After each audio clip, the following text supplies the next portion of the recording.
cackling begin. Oh, here we are. Hooray! Hooray. It was just 2 times, as always. But yet I am surprised every time I hit the button. Friends, welcome to Feral Ladies. We are so pleased to have you here on this very special episode because, as you may notice, we are going to be a very special feral guest, the fabulous, the wonderful, the incredible Jody Lynn Nye. Woo! Happy to be here. Oh, we're so happy you're here. And Jody, would you like to introduce yourself for all the people who are maybe surprised meeting you for the first time? Unlikely, but.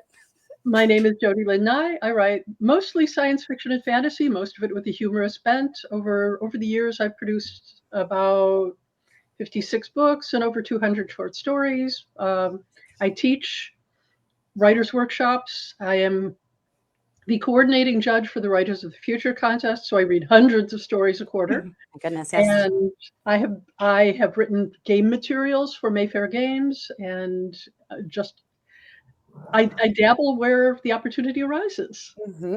Yeah. Mm-hmm. Love it. Jody has also been a fixture on my bookshelves for years. Yes, time math years. We're doing that math. It's fine. But long enough that there's an entire shelf that is just like Jody, Mercedes Lackey, and McCaffrey. Jody, Mercedes Lackey, and McCaffrey. It just shelves go together. The cats. Love it. Yeah, it's probably related. Our potential topic for today is animal companions, and I can't imagine why we would talk about that with such a guest. Oh, weird. I can't imagine. Yeah. Weird. Ladies. Why would we be interested in such a thing? Who even are we? Who even are we, ladies? In here who have all... Yes. Would you introduce yourselves briefly? Yes. Kacey. Yeah.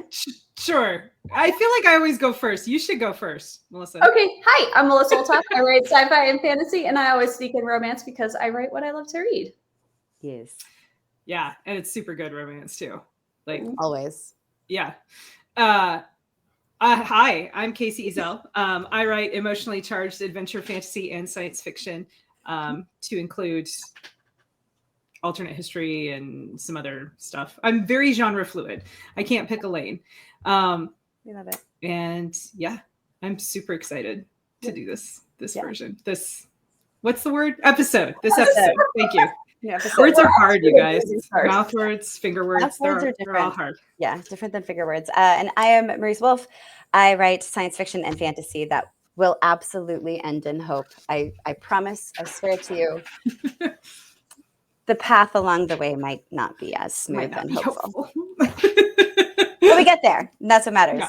Yeah. Because joy is important. Joy, we all need more of it. And so I'm excited to dig in to the shenanigans of this episode where we can talk joy and fun and wonder. Because the very first time I got to talk to Jody Lynn Nye, it was an email, but I was definitely like, afterwards, is when Kacey and I were doing the very first anthology I ever edited, Negotiation, in the Four Horsemen universe. And we centered them around our the race that Kacey created that I got to play with, the Depic, the Hunters, the alien cats who are assassins, cat assassins, if you will. And the very first name that we outlined and drew over until it was in bold was Jody, because she does these amazing dispatches from her cats, as though they are alien explorers here on trapped Earth. Here on Earth. Yeah, they're delightful amazing. Every time. They're amazing. Yeah. And immediately we're like, "Do you think she would write a story about our alien cats?" And she said yes. So, yeah. I enjoyed doing that. That was a lot of fun. Oh my god, it was a really good story too. Like it was amazing. I read that anthology like 5 times. I just got so excited about cats that my dog has wildly appeared. Olive, do you want to say hi? Yeah, yes, she does. Hello. Oh, hi, Olive. She's feeling a little jealous. Oh, sorry, carry on. Okay, like, Mom. She's like, you're a dog mom, not a cat mom. Please. Yeah. Anyway, I think I interrupted. Melissa, you were saying you read the anthology. Oh, I read the anthology like 5 times because 1, it was lovely, and 2, it ended up being, reading homework. Oh no, I was so sad. Yeah. The worst. So I remember that story, and one of the things that super stood out to me about this one is that, like, So yes, like Marisa, I also have been a Jody Lynn Nye fan longer than I would care to admit to. And yeah, for time math years. And I remember, like, I also had that same feeling of like, oh my gosh, like what a coup, right? What a coup it would be to be able to get Jody in our anthology. And testament to one of the recurring themes on this show, the power of friendship. Because we reached out to a person, and I will use her first name only because she's not an author, but she does have a social media presence. Her name is Siska, and she is the fantasy lit. Seska, sorry, I always say it wrong. She's the fantasy lit track director at DragonCon. And Marisa and I knew her through DragonCon, and we knew that she knew Jody. And we were like, hey, do you think that maybe, what would you think if we approached her? Do you think she might be up for it? And she was like, oh, girl, she would love it. Here's her email. Go forth and do. Yeah. And it was great. Yeah, first of all, it meant a lot that she was like, yes, this is a great idea. Please continue. And was willing to expand her network or utilize her network to allow us to expand our network. But then I also remember Jody's story coming in, and I was like, holy F-bomb balls, you guys. Nice work. This woman understood the assignment, because the theme of the anthology was, what's the mythology? What are the stories, the legends that the Debic tell themselves, right? Because of what was going on in the larger shared world at the time, that was a question that was very important. So that was the theme angle we took on that anthology, and that's exactly what Jody gave us, and it was fabulous. It was such a great story, right? It was one of those stories where you're like, well, is it mythology? Because it could work in the universe. We love it. But it's such huge stakes, like, who knows, like, is it 10% true? Is it yeah, so it was great. It was great. Well, thank you. I'm glad you liked it. It was so much fun to do, and reading into the stories and understanding what you were doing with the world. Yeah, it was fun to extrapolate and figure something else out that just might be true. Right. Yeah. Yeah. My favorite kind of story. Mine too. Which is also why I love the dispatches from your cats. Why did you decide to get started? Were you looking at them like, these are tiny aliens? I always thought that they were tiny aliens or very small alien brontosauruses, because yes, as John Cleese's Miss Anne Elk described them, that they are very thin at one end, they are thicker in the middle, and they're very thin at the other end. And that always made me laugh. Behold a brontosaurus. I love it.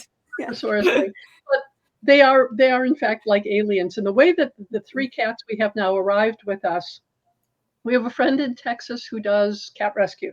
And we just recently lost our beloved boy of 17 years, Jeremy.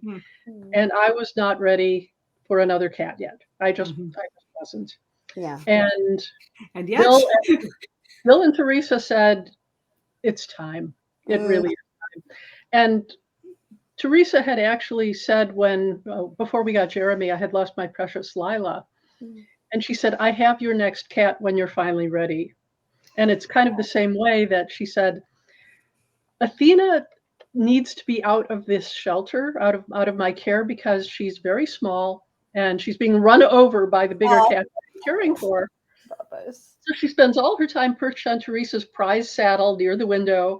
She can't do a lot of running around because she'll get bowled over by some of her huge cats who are in the rescue. And naturally, we discovered with previous cats that they are not as happy alone. So it's too long to explain now, but we wanted to get 2 companions for her rather than 1. And we ended up with a couple of sisters who came from a litter of 5, who are a year and a half younger than Athena. So they ended up being the ones who came with her, and naturally, they had no idea what was happening. They were only 5 months when they came to us. She was almost 2. Yeah. And I don't know what struck me about this, but they were suddenly coming to a new place, and that's when I wrote the first dispatch, was from Minx's point of view of where are we going and what's happening. What on earth is going on? Did not sign up for all this movement. Well, Marisa drove them here. Well, drove them to our previous home, and it took 26 hours for them to make the trip Oh, from Texas to Illinois. yeah, it's brutal. And by the time they arrived, I thought, yeah, I understand what's going on here. So I wrote it out, and it became a thing, but a very occasional thing, because over the last few years, I have gotten totally bowled over by time and responsibility and things. But every so often, a dispatch comes out, and I do feel another one coming on. So No. Yeah. I never know which cat is going to speak up, but we have Minx, who is a little bit on the conceited side because she is so gorgeous, and she thinks of herself as an artist. And Athena is, in fact, the interstellar spy, and who has been bringing up the other two so that she can eventually trust them with some of her responsibilities. And then Marmalade, whose full name is Marmalade Marigold Moonbeam, and she's our hippie chick, and everything is okay.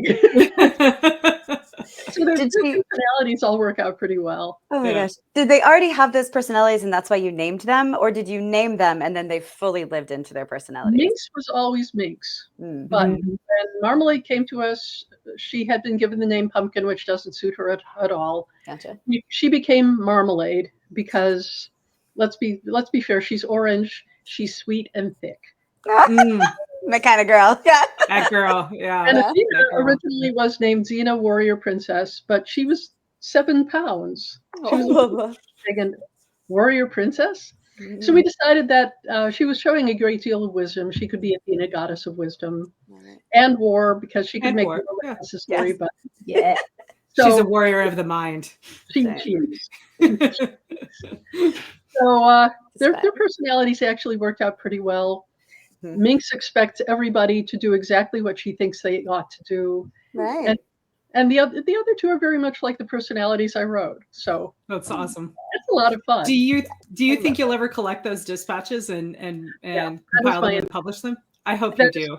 And I plan to fill in some of the gaps. I've made notes. I had things that I wanted to write and I just ran out of time. So I do have notes for a lot of the gap. Nice. I love it. Yeah. That'd be amazing. I love how calmly you say you ran out of time when we're talking hundreds of short stories you're reading a year, hundreds that you've written, all the novels. Yeah, I don't know where that time goes. I don't. Yeah. So weird. Possibly. Yes. Well, I'd rather be busy than bored anytime. 100%. Real. My girl. Yep. When you sit around and oh God, there's nothing important or interesting that I need to do, and I'd rather, as someone said, I'd rather wear out than rust. Yeah. Yeah. Nice. Yes. Otherwise, it just gets itchy. Yeah. It's too little going on. I've been so busy for so long. I no longer know what to do with myself if I have free time. It's an utterly foreign concept at this point where I'm like, okay, there's something I can do or write or clean, or the kids need something like. Yeah. Sure. Weird. With that said, though, I can straighten something, dig something out, organize a closet. Yeah. Or hear me out. Sometimes for like 20 minutes, you can rest. This Jody, I have had to yell at Melissa. Not just me, Kacey, and I feel like we take turns yelling at each other. This is how we show support and love. Yeah. But like, yes, there are always 8,000 things to do. The chaos just off camera is one of those things that I could probably deal with. But sometimes you need to sit on the couch and read a book, or take your dog for a 1.5 mile walk with your best friend. Like just something that is your brain can turn off. Melissa, I'm staring at you as I say this. Melissa, sometimes. Creative rest is important for that creative spark in your brain.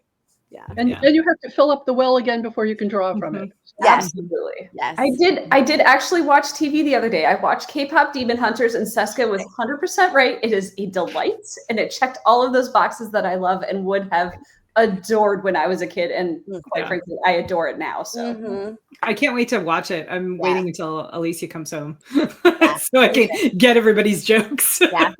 Well, Yeah. I want to see this, but it's going to have to be after Dragon Con. Mm. Mhm. understandable. Mm. Speaking of Dragon Con, Yeah, let's talk about Dragon. shall we nerd out? So this episode is airing the day before, at least we leave. Jody, when do you head to Dragon Con? Wednesday or Thursday? Wednesday. Yes. Okay. So this is airing the night before all of us leave to embark upon the nerd pilgrimage, highlight of the year for nerdery, to 85,000 of our closest nerd friends. And I am sure that we are paying full attention to this episode in the chat right now and not at all packing last minute. I'm sure that is what is happening. But there's a lot of exciting stuff that's going to happen at Dragon Con this year. Is there not, ladies? Yes. Yeah. What Yeah. are things that you are perhaps excited about, Jody? I know that you mentioned it, and I would love to reach out to all of those people who know about the Dragon Awards, which are given out on, I think, Sunday. I may be Sunday. wrong, Mhm. Saturday. And I have been nominated for this year. I'm very proud to say. I'm so thrilled because you may not realize this, but this is my first nomination for anything. Which It is bonkers. That's crazy. But Eric Flint has this incredible ongoing series. We lost Eric a couple of years ago, and it still breaks my heart. He was a very good old friend. Mhm. But he created a series of alternate history called 1632, in which a small town in West Virginia is swept up and plopped down into the middle of 17th century Germany.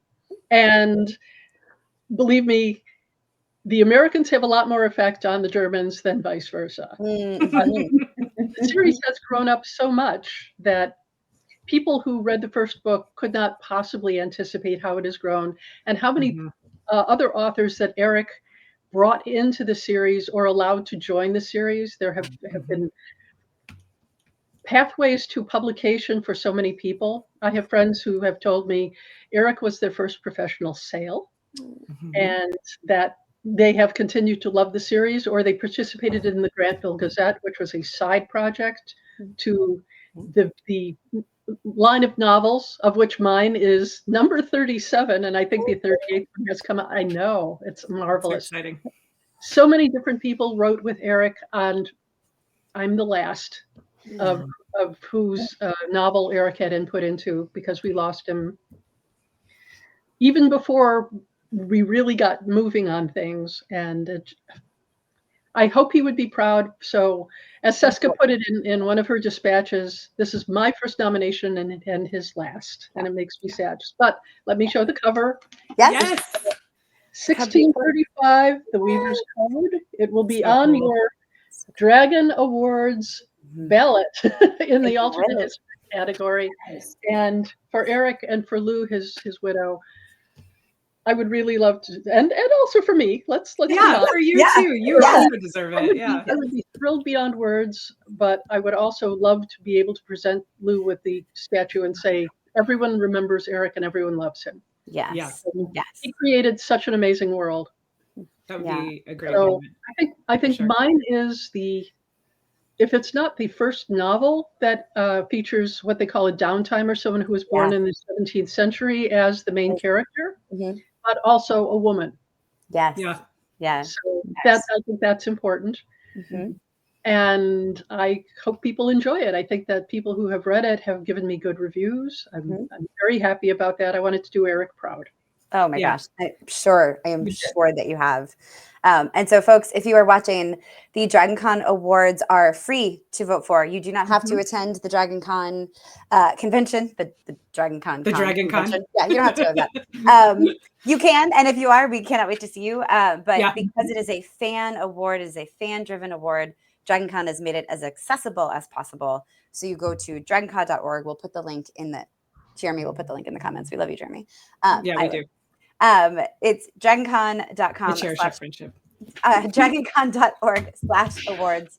And then you sign up, you give them your email, and you can tell them not to save it. They will send you the ballot. You vote. That's it. You pay nothing. Yeah. You are obligated to nothing. Vote with your heart. Jody's book is freaking amazing.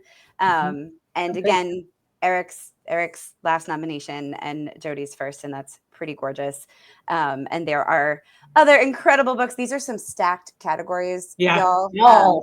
So even the alt history stacked. There's also S.M. Sterling. You may have heard of that guy. He's in Right. there.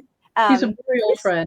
Okay, you know. Yeah, just a grandmaster. It's fine. It's fine. He's got Whatever. a slight reputation in the alternate history community. No big deal. Yeah. There's also Tom Yes, Cratman. Oh, go ahead. Tom Cratman and some people that we know very well here. Yes, indeed. Who are those Yes. people? And It's me. It's me. every time I go down the ballot, I see my friends' names and people I admire. Mhm. It really is a fan-driven Yes. contest, and that's really important. Yeah. Anyone with a valid email address to which you can. By the way, the ballots arrive on Mondays and Thursdays. So if you Nice. send it in on a Sunday and you haven't seen it yet, wait till Monday. Gotcha. That makes sense. Okay. Yeah. My mother-in-law was just asking about that. She's so sweet and so kind. And I spent about 30 minutes on the phone with her explaining how to vote. And then I drafted a step-by-step email because her and her friends are all not exactly internet savvy. So she wanted to make sure that they didn't mess it up. It was very kind. She actually texted me yesterday. She's like, I haven't seen it yet. I'm like, give it till Monday. It might end up in your spam, but just give it till Monday. Yeah. We'll be there. Just check. Yeah, I didn't know that about Mondays and Thursdays. That's good information. It's good to know. Mhm. Yeah, because my stepmom signed up yesterday. I was like, hey, there's a thing. So what's funny, I feel like we should do like one of those game show screens. I don't know how to do it, but we can have like Kacey and Jody on one side and then me and Melissa and half of Kacey on the other side. Like fun fact, everybody on this video right now is competing with each other. Yeah, one way or another, right? So No. these are two of the gorgeous, gorgeous, gorgeous covers that are nominated for Best Illustrative Cover. I know, they're so beautiful. They're Both so of them are beautiful. Yes, Yeah. and this is Pierluigi Abendaza and Melissa Olthoff's amazing Rise from Ruin, which I have said several times is one of my favorite books. No qualifier, just there it is. One of my favorite books. Freaking amazing. Blood of Her Father, Sam Kennedy. This is my second year with the Sam Kennedy cover nominated. And this was one of those, Kacey was like, hey, you want to write a book with me in this cool universe that I built? And I was like, yeah, obviously I'm going to say yes to that every time. And then also NBD, it's just a Sam Kennedy cover. Yeah. Yes. And both of those artists, guys, they're so talented and they're also so kind. Legitimately very kind people. Genuinely kind people. Well, I mean, I don't know Pierluigi, but I take Melissa's word for it. Even though it's not nominated, this is my first Tom Kidd cover, and I'm thrilled. Yes! So gorgeous. Jody, you and I both have Tom Kidd covers this year. Yeah. Look at that. I love that. That makes me so happy. Well, this one is also, just to show too, just to show the man's range. This one is also a Sam Kennedy cover. So, oh my God, it's isn't great. that cool? Yeah, that's the back. Sorry. That doesn't help. Yeah, I know. So, anyway, so cool. But Sam Kennedy does such gorgeous work. But Pierluigi does gorgeous work too. Also, he does. I know. You got to flip coins. Yeah, and so does Kurt Miller, who's Kurt also Miller. nominated. Yeah, Michael Whalen, you might have heard of, also nominated. Yes, a little bit. Yeah, stacked. This is what we mean by stacked, you guys. Like every category has our friends in it, and like top tier talent. It is so cool. So I think only one category. It was way down the ballot that I didn't know anybody in. So it was. Oh God, what do I do with this one? What do I do with this one? Wait a minute, I don't know any of these people. Good. Yeah. Great, easy. This one's so easy. Can we talk for a second about the fantasy category? Because again, super stacked. Yeah. Super 100% stacked. Yes. However, I'm going to tell the internet what my vote is, and I'm going to tell the internet why I would love it if you would consider making this your vote as well. And producer Jeremy, I will buy you brownies if you will put a picture of the cover that I'm talking about over my face right now. Boom. You owe him so many brownies. BTS. I know. Yeah. That's. It turns out when you make a batch of brownies, you get like 34 of them. I love it. Cool. I love it. But brownies for Jeremy. Okay. Shadow of the Smoky Mountain by Howard Andrew Jones. So this book, is a sword and sorcery masterpiece. It is book 3 in Howard's series, The Chronicles of Hanavar. And this series, you guys, completely reignited my love for sword and sorcery, right? It is a direct reason why I wrote Mage Light the way that I did. To include, like, Howard, speaking of people who are just incredibly talented artists, but also like incredibly cool people, Howard took the time to mentor me in the writing of Mage Light. He took the time to mentor Melissa in the writing of Rise from Ruin, which is why he appears in both of our dedications, because he was just such a wonderful human being, so dedicated to sharing the craft and his knowledge with other writers and really anyone who is interested. We lost Howard last year to cancer, and so this is the final chance that we have to really recognize the excellence of his work. So even though this category, again, incredibly stacked, right? Yeah. Like Larry Correia's capstone on his fantasy masterpiece is in this one. And even so Larry's even he said, he's like, look, I'm so proud of this book. I stuck I'm the so landing. proud of it. Thank you for nominating me, and go I'm vote for Howard. Yeah. And I posted that on my Facebook page as well. Yep. I voted for it. Yep. Yeah. Howard. So go vote for your favorites, because fan awards work best when fans vote With love. But also, please consider voting for Howard, because so good. It is so good. Yeah, it's a win. And if you haven't picked it up, pick up Lord of a Shattered Land. You will be so rewarded.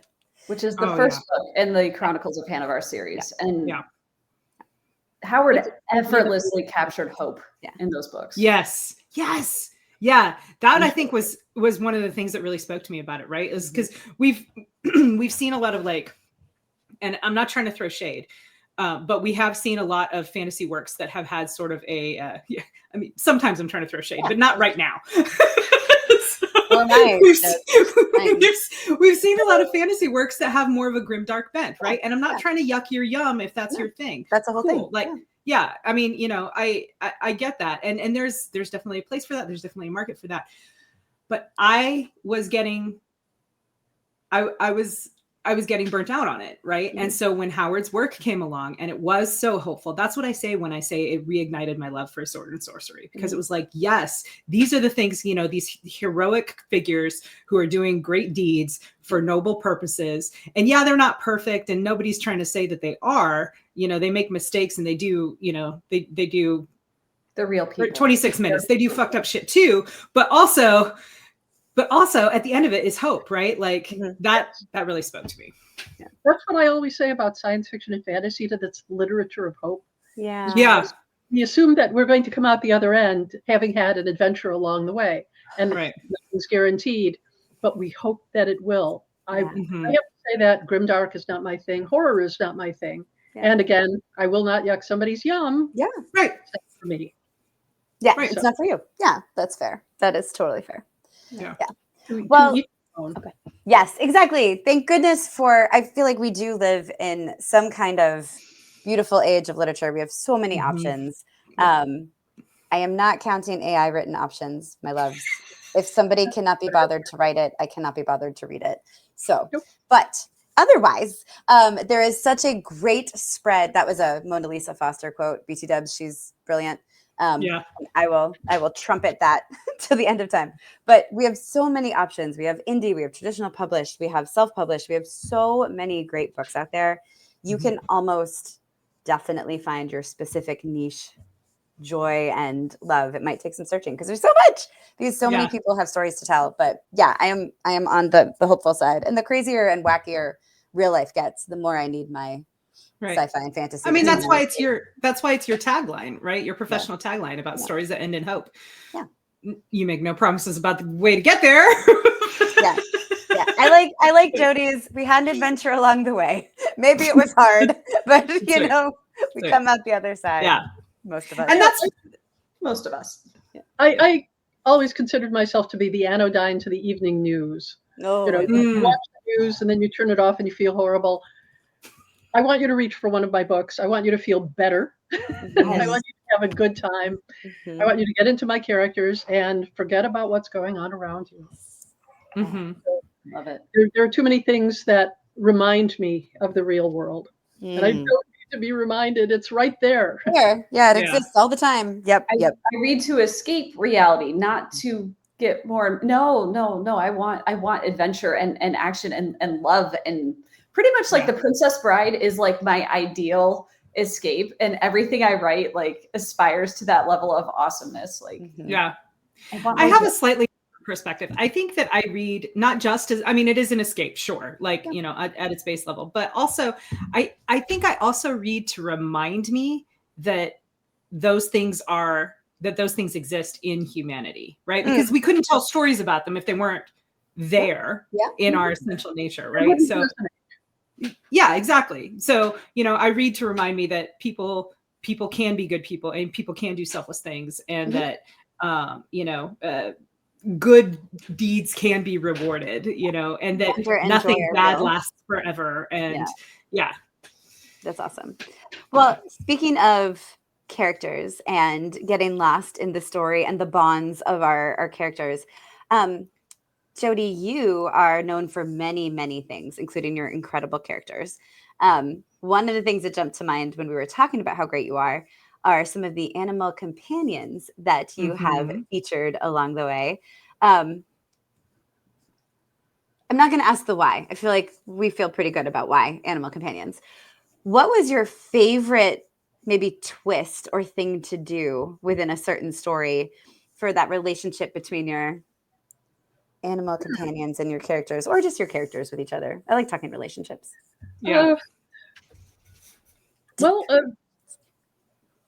My Tale of Dark series features a race called otters, and they are actually incredibly intelligent, but the way that they live would be, you could possibly think of as tree living beachcombers, because they have a very easygoing style, but they are also incredibly intellectual, and something that you wouldn't expect looking at them, because they sort of look like an otter with a very large flat midsection.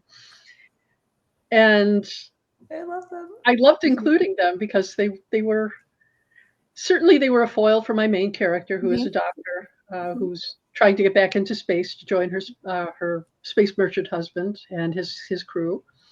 But I wanted somebody who could interact with her on an intellectual level as well. It would be very, and in fact, she does have a cat and a dog and rabbits and mice, who are not quite as intelligent, at least in the way we think of them, but they are intelligent as well. But also they do completely cat and dog things, like the cat has a very bad habit of throwing up on things. And weird. Everyone who owns a cat knows exactly what I'm talking about. At the worst possible time or in the middle of the night, you hear huck. Oh no. So try not to do the Disney thing of having two adorable characters talk to each other like Shakespearean guards. You know, what ho, Horatio? Well, Gabriel, this has happened on the day. It is far too easy to have them steal the show. Yeah. Yes.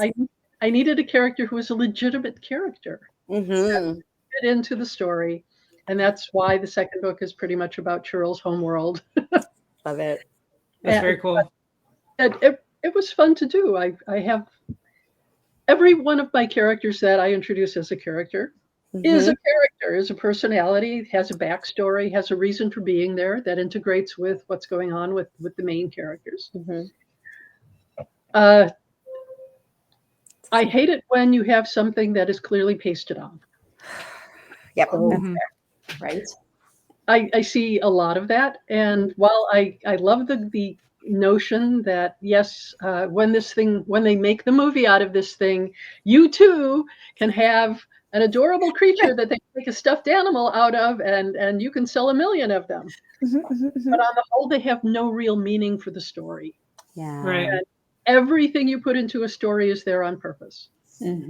Yeah. No cardboard. Yeah. No cardboard. Yeah, I love Yeah. that. Yeah. I love that. That's interesting. Yes, I fully 100% agree with you.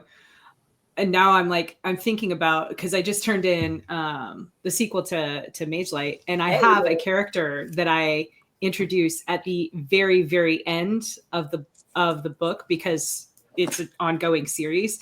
And so I'm like, oh man, I hope I gave enough hints that this character is actually a legitimate character that is going to.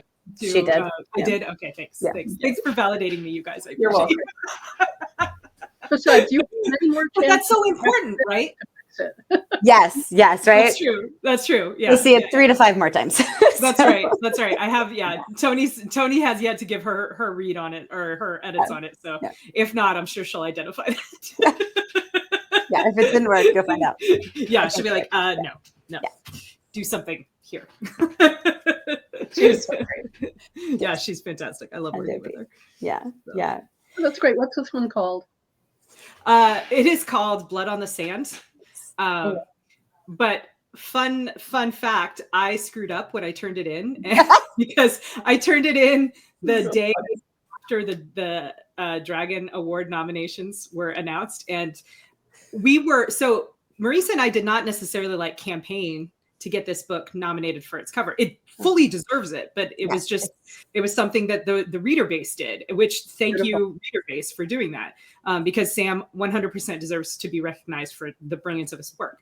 So I was in a tizzy. I was like, holy crap, I have 2 books, in that are finalists. And so the next day I was turning in my manuscript of Blood on the Sand, and I typed the email and the map file, Blood of Her Father. And Tony was like, this is not what we talked about. Yeah, this isn't the title. She's like,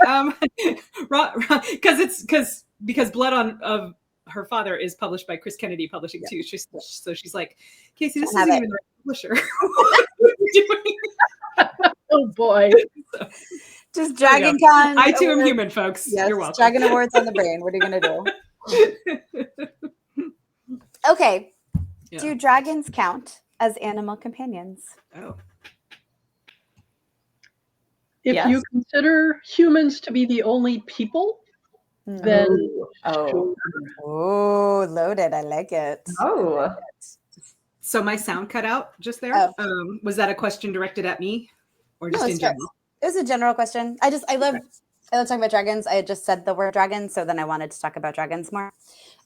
So Z, general question, and yes, I like what Jody said. But did you hear what Jody said, or did your sound? I did not. Only that. Do you consider humans to be people, or humans to be the only people? Yeah. Right. if I think. Or humanoids, because I would say, naturally elves and dwarves and even orcs, depending on your series, or friendly trolls. Ask David Weber. If only humanoids are considered to be people, then dragons are animal companions. But if you consider sentience to be people, then things change. Absolutely. Yeah. I like it. So I think for me personally, I am in the sentience equals peoplehood camp of things. And one of the things that I love so much when writers do is when they utilize that as a lens of examining what exactly is human, right? What exactly is personhood or peoplehood? What does it mean to be a sentient being with free will and likes and dislikes and the ability to choose and the ability to do right and the ability to do wrong? Like what does that mean? Those are always some of my favorite themes in storytelling. So one of the things that I really loved about the Temeraire series was that the dragons are so cool and everything, but the general populace sees them as animals. So it is a secret that the actual commander of the training academy essentially is a dragon, because people would freak out. And I had a lot of fun playing with that in Rise from Ruin, because they are people, 100% like fully sentient and sapient beings, but the average citizen sees them as dangerous animals. And I definitely had a lot more fun playing with that in book 2 as well, which you just passed in. I think one of the problems with, say, Rise from Ruin and the McCaffrey dragons and all that is that we see them established first as babies. And they have to learn. They have to be educated. They have to grow up just like any other creature. So when you're talking about a fully mature, say, dragon or griffin or what have you. We've seen them since they were born, and in a way we feel like, the auntie. It's, I remember when you were this. I 100% feel like Felix's auntie. Yes, that's exactly right. So it's sometimes hard to see their intelligence and their autonomy growing. Yeah. Oh, yeah. Remember them as infants or eggs. Like that with children. Yeah. To be fair is true of human children as well, right? Like, speaking on my own behalf, my oldest is now a fully fledged adult. She is living independently. She is making her own money. She is, serving her country. She's doing all of these things. And I have to remind myself on the daily, like, she is not your baby. She's still my baby girl, but she's not my baby, literal baby anymore. I don't get to make decisions for her. I don't get to, like, and that I think is a struggle that a lot of parents go through, watching their children grow up and become autonomous beings. As it were. Like, I don't get to choose this for you. You have to make this choice. I can't do this thing for you. You are the only one who can do it for yourself. I see a lot of the infant companion coming along, especially because of the McCaffrey dragons. But what I would love to kind of see more of, and I really haven't, is adolescence, because that horrible turning point when they are going from childhood to sentient, yes, very much like that, sentient adults. But they don't know who they are yet. They're brats. And I keep thinking of the teenage Groot in the, oh my gosh, yes. And his voice breaking, which I think was one of the best moments of that whole movie. Yeah, so cute. I can promise you, yes, that the dragon in A Plague of Magic is not an animal companion, and anybody who thought he would probably find a way to eat, which would be a trick because he is very tiny, but he is also very angry in a dragon. And just remember, I dramatically raised this when Jody was talking about adolescence. That's all I need to say about that. But perfect illustration. Yes. Thanks. He's a very special baby. Not baby. He is not a baby. He will tell you. He's definitely not a baby. But I think so. I guess it was kind of a trick question, but I didn't mean it to be tricky. I was genuinely curious. But I feel like, per Anne McCaffrey, fire lizards are animal companions. Yes. Dragons are people. Characters. Yeah. Well, there's a difference between animal intelligence and what we call sentience. Yeah. Their language actually matters. Instead of, they recognize a pattern that means their name, or that when that noise happens, that means food or something, as opposed to, would you please get that for me, or can you take care of this for me? And that would be an intelligent choice.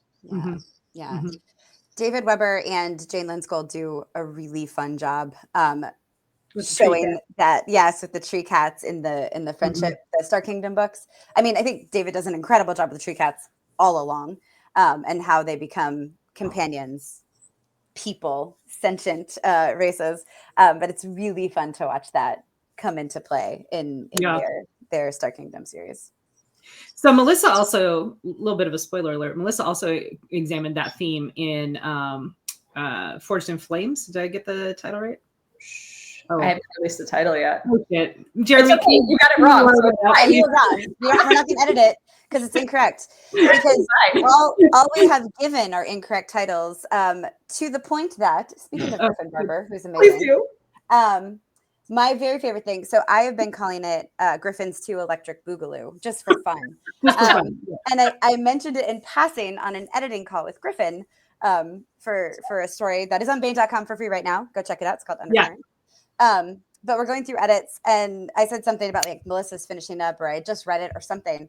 And poor Griffin, he works so hard. Like, he's so talented. He's so hardworking. He was so exhausted. I'm going to blow up his spot right now. So he was real tired. And he goes, Marisa, that's not the actual title, is it? And I stopped, and I did a full like husky, like, Griffin. He immediately was like, okay, no, I know, I'm sorry, no, I know, like, it can't possibly be that. I was like, no, it is. Bring him along. In fact, you could mock up a cover. He would stop.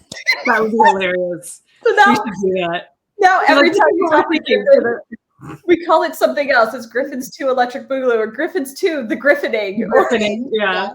Yet Yeah. more Griffin's 2 griffins. Dance Off. Yes. Yeah. God, yeah. Scent of a griffin. Yeah. Yeah. Griffins too. There are more griffins. Yeah. It's quite fun. Oh, Griffin I is love it. Griffin the editor is amazing though, y'all. He Yes, is super good. he's so good. so great to work with. Like He's the an world incredible knows. author too. Like, Yes. and he has two entries in the 1632 universe as well. The Mission to the Mughals and I forget the second book. But it's the Peacock Throne. Yeah. So Right. both super good. Yeah. Oh, so beautiful. Those covers are awesome. Yeah. Also Tom Kidd. I think Also both of Tom them. Kidd. Also, Yeah, Tom both of Kidd, them. yeah. Nice. Dave Seeley, that's whose name I was trying to remember, also has a cover nominated in He's Best so great. Illustrated. Also, Yeah. my God. Oh my God. Incredible cover. Right. Every one of the artists. Yeah. So good. Yeah, it was a best of, totally Mhm. best of list. Right. Mhm. Yeah.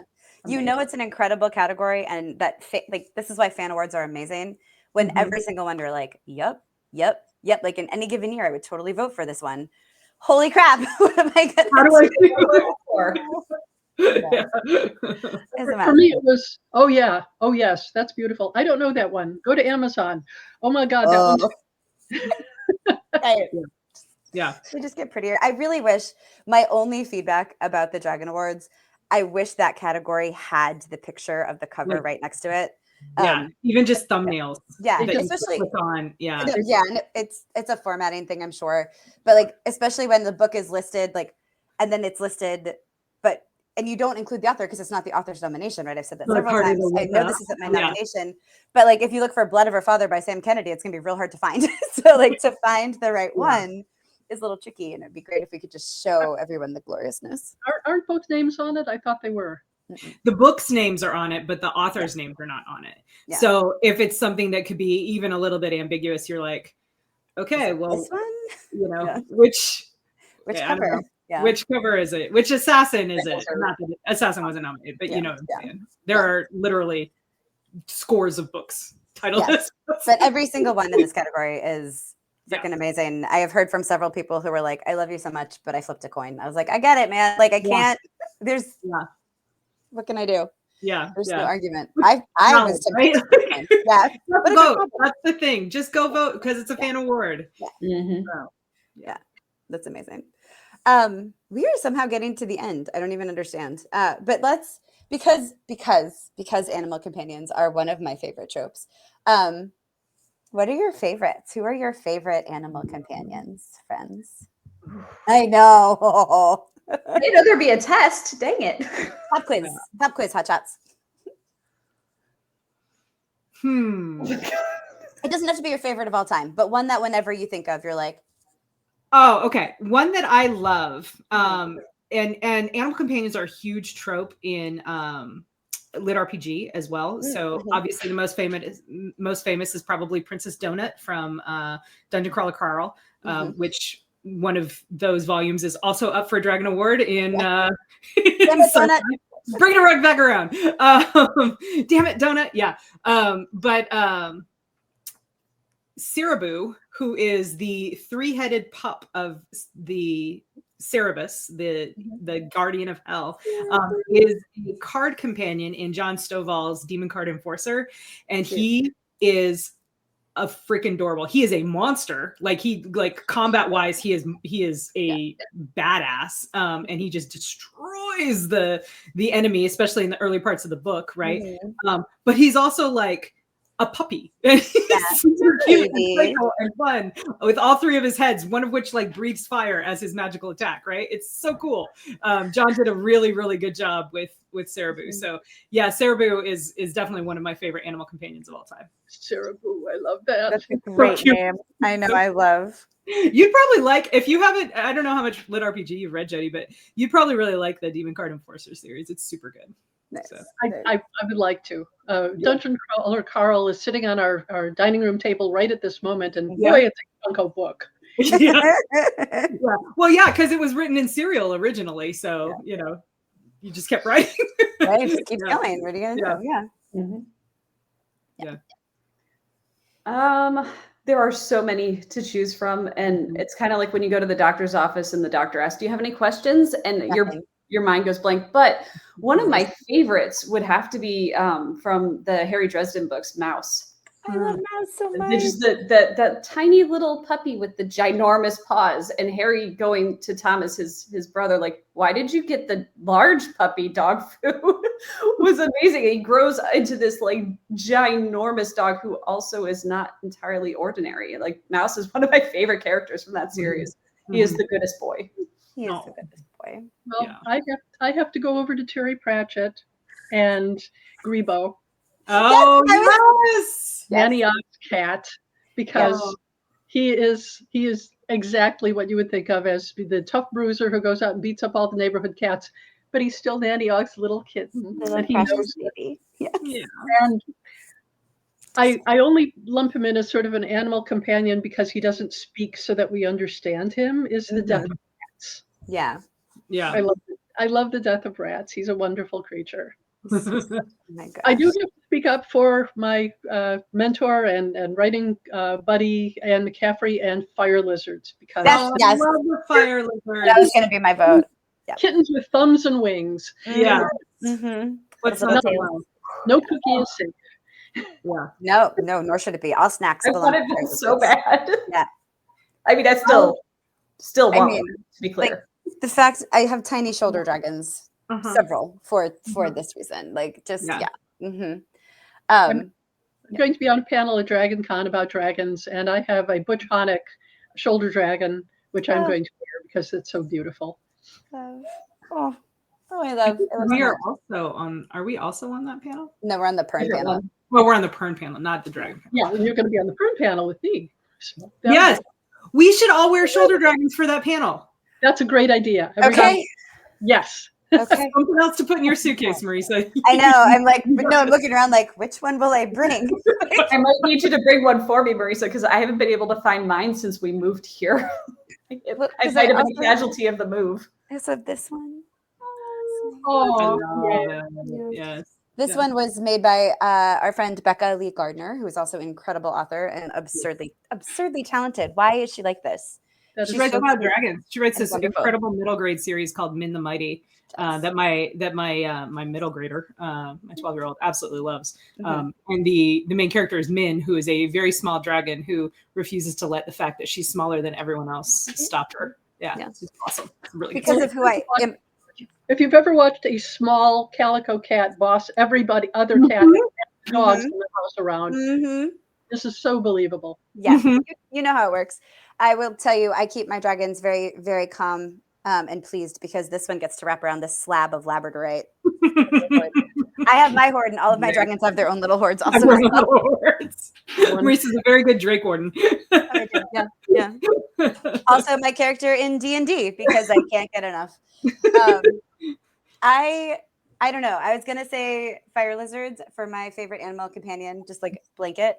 I was also thinking Mister from Harry Dresden. But I think, and I was going to say I know he's actually a god, but he's the one-eyed tortoise who shows up in Discworld, and I'm always like, oh, it's just a little animal buddy. No, he's a god. He's here to help you through your crisis of faith. But I love him so much because he always shows up real chill, like just one-eyed tortoise here to hang out with you. But I do have to add, just because people in his world thinks that he's an animal companion, is Gleep, the dragon from the Myth Adventure series that Bob points out, and he has said this before, that Gleep is actually a stone killer and Skeeve is his pet. And the only reason that Gleep doesn't eat all of Skeeve's friends is it would make Skeeve sad. That's right. That's right. We don't it's the Han Chewie paradigm, right? Like, yeah. My favorite animal companion is now canonically Han Solo. Because he's Chewie's, right? Like I love Chewie's pet, yeah. Yeah, when I read that little like Tumblr wisdom of like what you wouldn't take on a life debt for some human who's going to live like 5 years compared to how long you're going to live. Right. But you would for like a really brave dog. For a brave and dog. That's also why it's also why Obi-Wan is actually negotiating with Chewie With first. Chewie. Yeah. And because Chewie's like, all right, man, I got this rescue human. Like, he might bite, but he's okay if you're just like, your approach is. Yeah. I love everything about it. Just move slowly. Yeah. Don't make eye contact. He'll be fine. Yeah. It'll be fine. Han Solo. All right, there we are. Han Solo, animal companion. Everybody, we've come full circle somehow. I don't know. I think that's perfect. Thanks, great. We did it. Okay. Anything else we didn't cover that we should cover? Because then we got to wrap up somehow. It's crazy. Yeah, go vote for in the Dragon Awards. Yeah. Yeah. And please download the Dragon Awards ballot. Exercise your right to vote. Yeah. And guess what, y'all? When this airs, we'll see 85,000 of you tomorrow. Like tomorrow. Because it'll be Wednesday. It'll be Wednesday. It'll be so much fun. Everybody come. Yes. Yeah, Everybody We're come. gonna have a blast. Just come hang out. It'll be super hot, super sweaty, super fun. Jody, I do have a question for you. If fans who are watching this want to come see you at a panel or a signing at DragonCon, is your schedule listed anywhere in social media or website or other than the DragonCon site? It will be by the time I get offline. Nice. Because I have at least the preliminary schedule. Mhm. It's going to be busy, and I will be on panels starting on Saturday because I have the writers' workshop that I run on Thursday and Friday. That's right. You do a full workshop. Yeah. But the voting ends Friday night, so please Go vote. pay attention to this broadcast and vote before you see me. And you can reassure me that you voted for all of these fine things that you had put in front of you today. Yes. But come and see me at panels anyway, because I would love to talk to everybody. And we're going to be on a couple of Dragon panels. Yeah. One of them pretty much together, and it'll be huge fun. Yeah. So It'll be it's super Looking fun. forward to it. It's going to be this all over again for another hour. That's Y'all are welcome. But hanging out with Sue Phillips at the same time, who is also the head of the amazing. Sci-Fi Check. Yeah, we love her. We all will right. make sure, this is a reminder to Kacey in the chat right now, put a link to the Dragon Awards ballot in the chat. And then producer Jeremy will yet another brownie in it for you, bro, if you put a link to the Dragon Awards ballot in the description. He doesn't get a. I asked for that earlier in the. He doesn't Oh, get a okay, no brownies for Yeah. you. Your wife, No. your wife No, vetoed. no, you're already at 34, I think. So this is just not 34 brownies 35. for Yeah. Jeremy. Yeah. Anyway, okay, so to wrap up, I will say like 5 things at the end. But let's tell people if they are not going to be at DragonCon tomorrow, womp womp, where can they find you on the internet streets, and or if you have any confirmed appearances in the future? Where should people look for you in a responsible and respectful manner, Jody? Right. In a non-stalkery manner. Go. Correct. No stalking. Yes. Okay. Well, I'll be at DragonCon, and then a couple of weeks later, I'll be at Crimes, Creatures, and Creativity in, I think it's Baltimore, Maryland. All right. That will be a lot of fun. Let me check the dates on that. And I will absolutely be at WindyCon in Chicago in November. Nice. So it's Creatures, Crimes, and Creativity is the 19th to the 21st of September. Oh my goodness. So check out the website. Yeah. That sounds so fun. And then after that, it'll be the weekend of the 7th, 8th, and 9th of November in Chicago. So check it out and come and hang out. Yeah. And dragons, and we'll talk animal companions and whatever, and cats. Definitely cats. Always cats. Yeah. Who are somewhere in between. I'm also on, I have a website. I am on Facebook at Jody Lynn Nye. However, that facebook.com/Jody Nye, jodylynn.nye, or just search my name. You'll find me. We'll find her. Yeah. Yeah. Yep. Amazing. Melissa. Right, you can find me online at melissaoltoff.com or .net. I am on every last social media platform at this point because this is just how we have to market nowadays, but I have fun doing it at least. And I will be at DragonCon. It's my first year as an attending professional. I'm very excited. And it is my last scheduled appearance for the year, though. So we'll see what 2026 brings. But right now, the only thing on my calendar officially is LibertyCon and DragonCon. Yes. You can find me at kzezel.net or .com as well. I also will be at DragonCon tomorrow because it is Wednesday.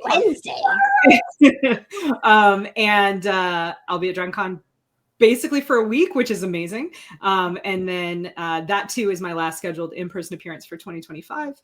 Next one after that's probably going to be Boston in February. Yep. President's Day. That's in February, right? And then I'm also on social media, Facebook, Instagram, X, TikTok, YouTube. We're everywhere, y'all. Yeah, we're everywhere. You can't get away from us. You're welcome. It's all feral all the time. No chocolate. Yeah. So my stuff is all similar to everybody. Find me on the internet, marisawolf.net, marisawolf.com. If you were at DragonCon, you can be one of 85,000, really 40 people who have a chance to buy this book before it comes out. Da-na-na, because it comes out September 2nd, which is after DragonCon is over. So if you're not at DragonCon, you can celebrate DragonCon being over with this. And if you are at DragonCon, you can get it early. Big Sport, Little Dragon. Yeah, yes. Tiny Dragon at Big DragonCon. So you can do that.